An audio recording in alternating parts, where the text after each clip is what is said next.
What if I told you the US just lost something that it held for nearly a century and almost no one noticed? Not a war, not territory, but something that defines global power. It's a perfect credit score. You see, for the first time ever, none of the three major credit rating agencies gave the United States a AAA rating. Not S&P, not Fitch, and now even Moody's. And this isn't just a financial blip. It's the sound of a crack in the foundation of the system built on trust and trillions in IOUs. And so in this video here, I'm going to talk about three things worth paying attention to. And first one is why this downgrade matters more than you might think. Next, how it connects to a global economic shift that's already underway. And last, why I believe precious metals and maybe even Bitcoin are quietly becoming the lifeboats in a storm that the Fed can't stop. This is something worth talking about.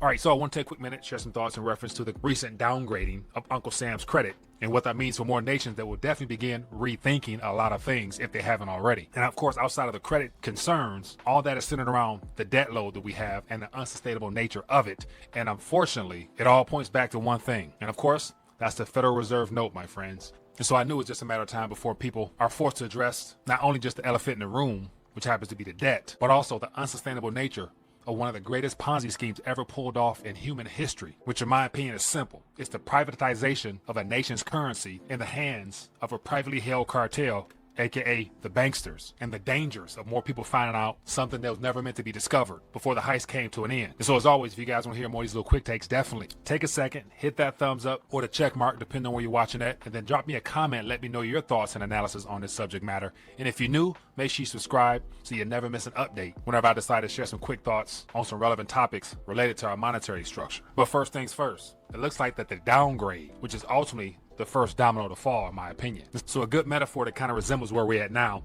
is to think or imagine your best friend just got denied for a credit card after decades of never missing a payment. That's the US. See, Moody's downgrade of the US from AAA to AA1 isn't just symbolic, it's psychological. And psychology is everything in markets is built on debt.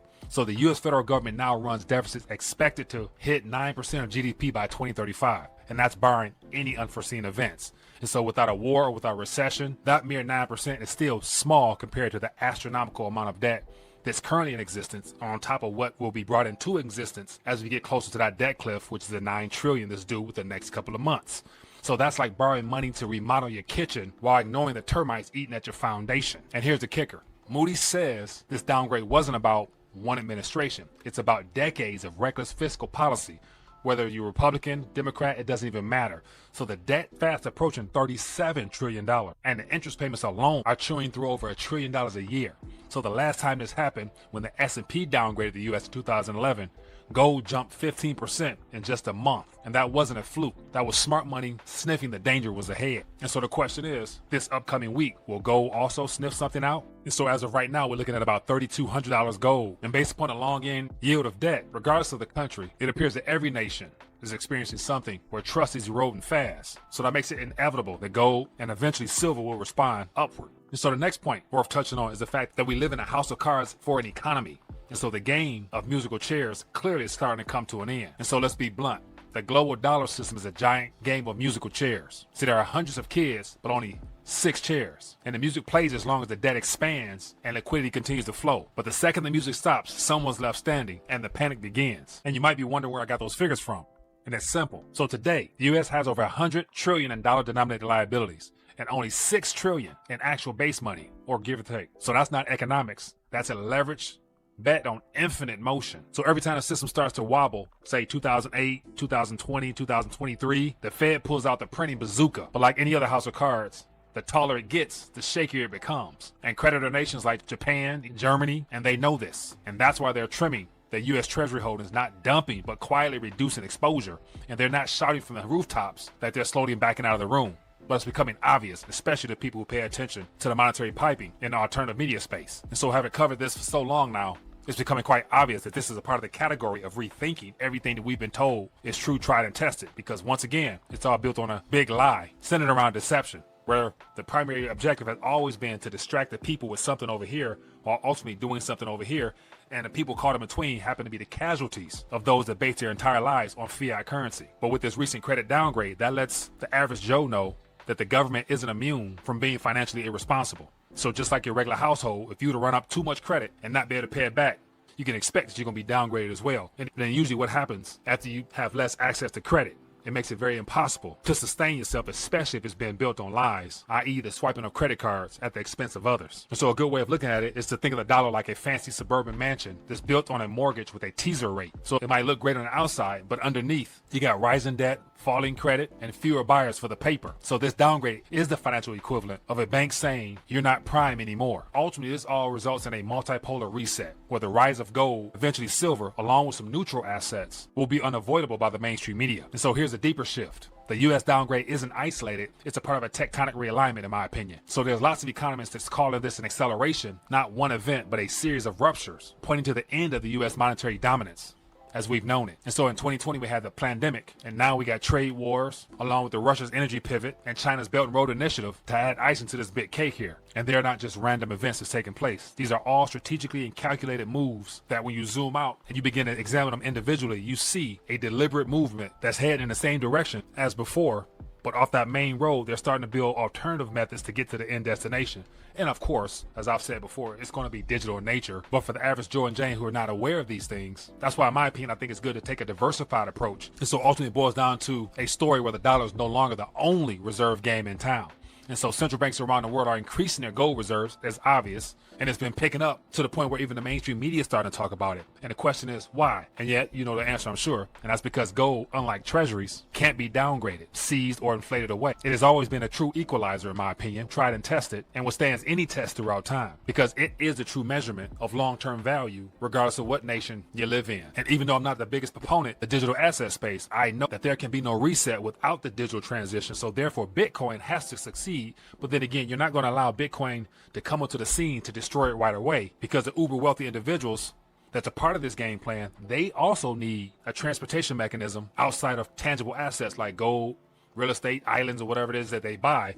They also would need something quicker and easier to transfer 100 billion from point A to point B within seconds or minutes. And the best way to do that, according to the way this has been set up, that's going to be through the digital space. And that's why governments need Bitcoin to succeed, so that they can use Bitcoin as an escape hatch, as well as a dollar extension lifeline tool to try to contain the dollar dominance when they cut back on the printer sometime before the end of this year, in my opinion, because they're going to need an item that's within their control that excites the people first and foremost, because you don't want to steal from people and they actually know they're being stolen from. So you got to entice it to make it look like they're winning. Second, it's the whole idea of this Bitcoin reserve, where they're trying to have Bitcoin on the balance sheet for the federal government and use the income earned from them to pay off the debt. Once again, it's all denominated in Federal Reserve notes, I might add. And then last, it's the best way to keep people's attention off of gold, and then more importantly, the true nature of having silver in your possession, which has always been and will continue to be the people's money. And so that's why even Bitcoin is being eyed by smaller nations as a neutral reserve asset, because it gets them away from U.S. liabilities, i.e. our treasuries, which means you'll have to hold less of these, and you can get into something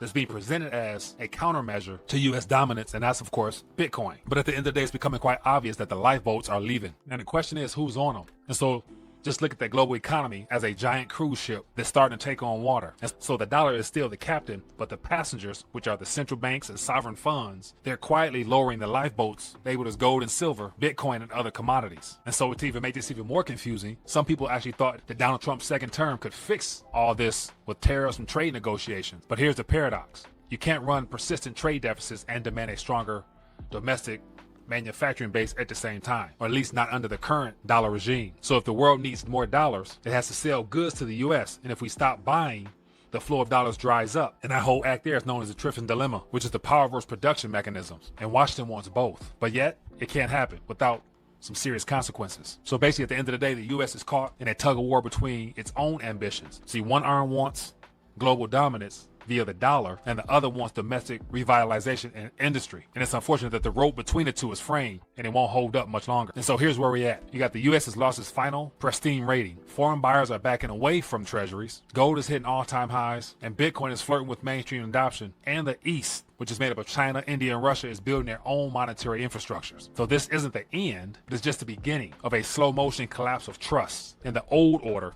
and a quiet migration towards a new one. And in this one, value is stored in things that can't be printed, downgraded, or weaponized. And at the end of the day, Moody's downgrade may not crash the markets as of today, but like the first cracking in windshield, it tells you everything you need to know about the road ahead. So the system isn't breaking because of a single downgrade, it's breaking because the math no longer adds up, and it hasn't for years. So in a world drowning, the smartest players are looking for higher yields. They're looking for a life raft. And that, my friends, is something worth thinking about. And so as always, there's no point in telling you about the problems we face, but also suggesting or recommending possible strategies. And of course, I've hinted at it throughout this entire video, and it happens to be with the very concept of continuing to get your weight up and being more strategic with how you do it. And as always, if you made it this far in the video, then obviously all the information resonates with you on the problems we face. And if for those who like to think outside the box, then I'd encourage you to take a look at becoming a part of a silver community where you can actually dollar cost average in monthly, which allows you to take your investment strategy, turn it into a hobby, and then create a business out of it where you can actually develop your own unique strategies on how to help other people. And so if you're interested in finding out more about that, then click the links in the description or go to mysilverteam.com. Definitely would love to work with you directly if it's something of interest to you. And then also, gold will continue to go higher, but not everybody can afford it given all their other financial responsibilities. And that's why I believe gold notes, which are 24 karat gold notes, can be the most affordable for some.